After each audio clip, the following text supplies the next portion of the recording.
She held LSU to 300 total yards and 3.1 yards per rush. So just about the defense this past week. Really, I think we just came out, started off in practice.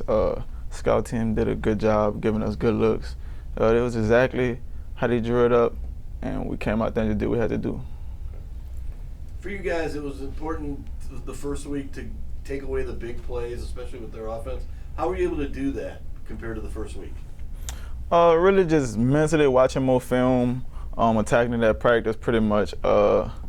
Scout team, once again, they just came and everything was exactly how they did it at practice, so it came pretty much natural in the game. The improvement from week 1 to week 2 defensively, what you guys carry forward? Pretty much everything. We got to be a defense with attitude, come out, continue to play hard, get to the ball, tap helmets, and show energy. To kind of piggyback off of his question, y'all did really kind of cut down on the big plays this week, and to do that against a team that is, one of the top tier teams in the FBS, what does that kind of do for your team's confidence? It really just proves that we can do it against anybody, no matter who the opponent is. It really starts with ourselves preparing mentally, and then also still being able to physically be there, show presence, no matter who the opponent is. You coming in this game, the big talk was about Butte with them and how All-American type player and everything, and it really held their guys in check. Moving forward, I know Southern's got some great athletes as well. Just what carrying off from this past weekend, going into a team like Southern, it's going to be tough and hard to beat. Just kind of talk about that and just the mindset going into that game. Really, we let our technique talk for us. Come out prepared, practice. The receivers going to do a good job going hard. If not harder than what the receivers are going to be in the game. So when the game comes, it's just going to roll over from practice into the game. Rick, you have anything for Corione? Can you hear me, Matt? Yeah, you have anything? Yeah, I do. Can you hear me? Yeah, go ahead.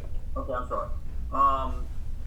Corione, talk a little bit about the adrenaline rush of going into Tiger Stadium, having to play SEC, FBS type of caliber, and look, no disrespect to Southern, but then go back to Baton Rouge and play at a Southern University that was stated earlier is going to be difficult to beat, that kind of thing. But the adrenaline and now trying to fight that deflation, if you know what I mean. Playing at the Tiger Stadium, it's a big stadium. Like, a lot of things go down there, a lot of history down there, especially growing up out of New Orleans. I just used to look up to the Tigers and still do. Like, much respect for them. It was a great feeling. Something I could tell my grandkids and they tell their kids. Going back down there to play Southern, we got to keep the same mentality because at the end of the day, still football, and they got great players on every team, so we just still got to be prepared. And a quick follow-up in regards to week 1 to week 2 and the penalties. The defense had penalties that extended drives against West Florida. You cut it. I think the number was 12. I think the final tally from a flag standpoint was maybe 3 against LSU. Was that on the players? Was that the defense getting together, or was that just fearing Frank Wilson and more of the wrath of Frank if you guys repeated that amount of penalties again? A little bit of both. Coach real hard on that. It's all about the team, and we got to just be focused mentally, not to be able to go out there and give the other team, opposing team, opportunities that, we miss.